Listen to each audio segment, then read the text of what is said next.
kunnafoni min bɛ di nanzarakan na o bɛna yɛlɛma aw ye todunkan na a bɛna lase aw ma seeru sila maraka faama fɛ sabula kunnafoni sɔrɔbaliya o ye kunnasiri ye. Maraka faama ka journal banbara bɛna lase aw ma ka sababu ɲuman kɛ malizoom.net ye. Maraka faama i bisimila bi kunnafoniw bɛ cogo di? Kunnafoni labɛnna fasiri jɛkulu maaw fɛ a bɛna lase a balimakɛ Seyidu Sila Maraka faama fɛ. Morikɛ Tarawele k'ale to suya kɔlɛ la bi donya in na araba janvier kalo tile 30 san 2019 kunnafoni bakurubaw filɛ.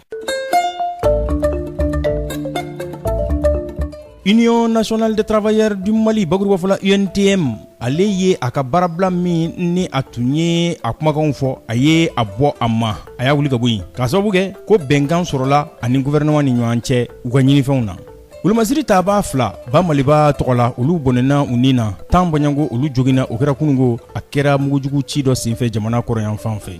Directrice ɲɛminɛ musolaka do centre d'animation pédagogique CAP Bamakɔ kura tɔgɔ la Aïssata Doumbia kunungo a ye hɔngɛ o bɛ mamagoɲafɛnw kofɔ ka di kalandenw ma minnu bɛ duguma kalanso la. Don wɛrɛ la kumabaw olu ye nin ye minnu bɛna walawala aw ye sisan dani na aw ni ce maraka faama ka journal banbara lamɛli la dante aw la dɛ an ka foli b'aw ye.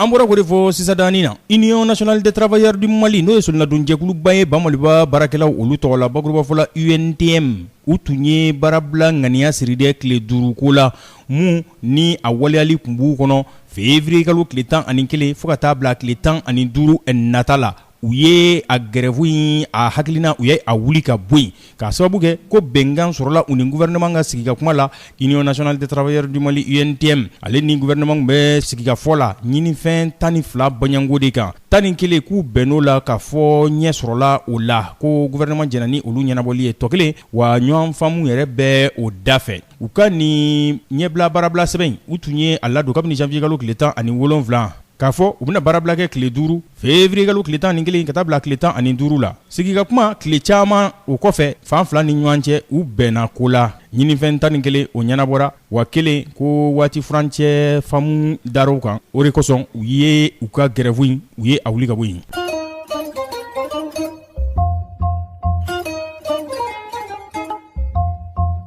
Bamaliba wolomasiri taabaa 2 olu bɔnɛna u ni na tan joginna o kɛra mugujugu ci dɔ senfɛ kunungo a kɛra mugujugu ci la jatigɛ wale kɛbaw olu fɛ an ka jamana kɔrɔyan fan fɛ. Nin kunnafoni a dangɛnɛmayara minisiriso fɛ minisiriso min ni a ɲɛsin bɛ wolomasiri taabaw olu ka lahalayaw ma u ka laseli dɔ senfɛ u ko an ka wolomasiri taabaw dagayɔrɔ min bɛ sigida la n'o ye Tarikinti ye ale bɛ Gawo dafɛla na ko mugujugu ci in kɛra ka ɲɛsin yen ma o de kɛra sababu ye an ka wolomasiri taaba maa 2 olu bɔnɛna u ni na maa 10 olu joginna. Wa dafalila kunnafoni na an b'a jira la k'a fɔ kunnafoni labanw ye mun yira o de ye k'a fɔ mugujugu ci minnu n'olu bɛ ka kɛ ka ɲɛsin an ka wolomasiri taabaw ma a bɛɛ bɛ ka kɛ Mopti jamana camancɛ bolo fɛ Tombouctou ani Gawo olu de fanfɛla na kosɛbɛ nin kalo 3 furancɛ tɛmɛlen in na wa mayo kuma sɛbɛntiya n'o ye diɲɛ tɔnba ONU o ka secrétaire général Antonio Guterres ale de ye nin kumakan ninnu fɔ.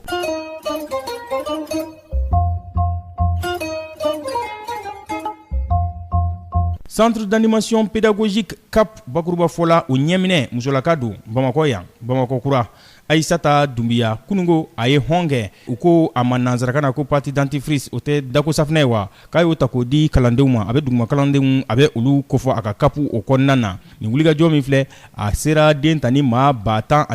ani 500 bɔɲango de minnu si b'a dabɔ san 6 ka taa bila san 12 bɔɲango la a bɛ bila minɛn kɔnɔ n'o ye baarabolo ye n'u ko ma ko projet Brick Smil Brick Fracteur o de ye ko ka yɛlɛ dɔɔnin di kalandenw ma k'u ɲɛda k'o mɛnɛmɛnɛ o de kosɔn sa u ye nin baara in kɛ ni Colgate u dako safinɛ ye u y'a kɛ ni u ka taabolow de ye yaasa da kɔnɔna banaw den tanu kalandenw u bɛ se ka kisi o ma cogo min na wa o baarabolo in a kɛra sababu ye a ye lakɔli karamɔgɔ maa 200 ni maa 64 a ye kalan ta ka ɲɛsin olu ma conseiller maa 14 Bamakɔ kura kapu o kɔnɔna na yaasa u bɛ se ka ɲɛdɔn kosɛbɛ da banaw olu kunbɛli la.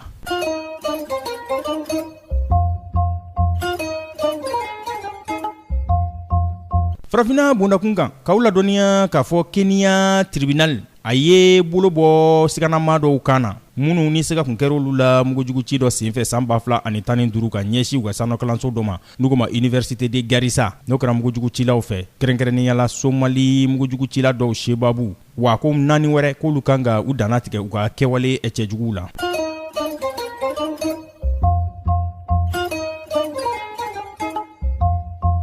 Kɔnɔwarikaw fɛ yen Kɔnɔwari jamana a jɛnna n'a ye k'a fɔ Coupe d'Afrique des Nations 2023 CAN bakuruba fɔla ko u n'u jɔ o ko hɔrɔ a ka ja kunnafoni kɔrɔ n'olu tun ye 2021 n'olu tun ye o fɔ ko 2021 tɛ bilen k'olu n'u don 2023 o CAN kɔrɔ nin kunnafoni ninnu u ye a danginimaya kununko jɛma bɛ se k'a ladɔnniya cogo min na nin ne bɛ dan sigi bi laseliw la min labɛnna fasirijɛkulu ma fɛ k'a lase balimakɛ Seyidu Sila maraka fama fɛ Morikɛ Tarawele k'ale to suya kɔlɛ la ni Ala m'an ka jɔnya jɔ an na an na ɲɔgɔn sɔrɔ yan sini kunnafoni kuraw k'olu lase aw ma ni nin nisɔndiya kelen ye a kɛli o tɛ anw tɔɔrɔ fiyewu anw ka baara don a lasɔrɔli aw fɛ anw hakili la o ye nisɔndiya ye aw bolo dɛ radio bɛnkan ale sanfɛ 97.7 fiɲɛ suru n'a b'a fɛ ka segin ka maraka fama ka journal Banbara lamɛn a bɛ taa malizoom.net ale sanfɛ ale ye bɔlɔlɔ kunnafoni diyɔrɔ ye www.malizoom.net maraka fama ka journal Banbara a ka laselibaw a n'a ka kunnafoni jatara tɔw a n'a bɛɛ lajɛlen ye mun tora ne o ye k'aw fo k'aw waleɲuman dɔn a ka kanuya kurali la ka ɲɛsin an lamɛnli a n'an filɛli ma a k'an bɛn sini ni Alahu subahanahu wa taala n'a jɛna n'a ye. Maraka fama ka bi journal Banbara lasera aw ma ka sababu ɲuman kɛ malizoom.net ye.